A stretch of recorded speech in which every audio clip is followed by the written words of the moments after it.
নমস্কার। প্রতিদিনের মতন আমি আজকে আমার দুপুরের খাবার নিয়ে চলে এসেছি।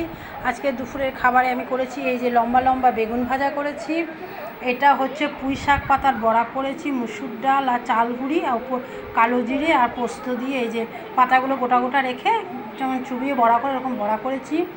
এই যে শুক্তো করেছি, ডাল করেছি, আর চাটনিটা আমার কালকে ছিল চাটনি আছে, আর এই যে রান্না করেছি মাছের ঝোল।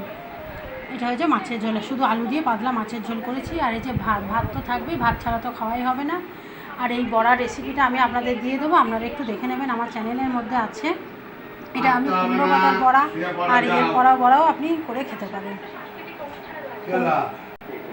চলুন তাহলে এবারে ভাত বেড়ে নিচ্ছি। এই যে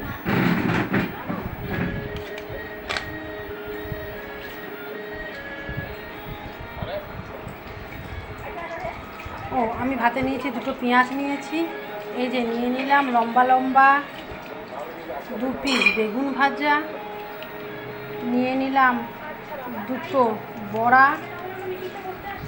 ঠিক আছে, চলুন এই দিয়ে আগে ভাত খাই, তারপরে আবার বাকি আইটেমগুলো নেওয়া হবে। তাহলে আজকে রাখছি, আবার দেখা হবে অন্যদিন। Tata, bye bye.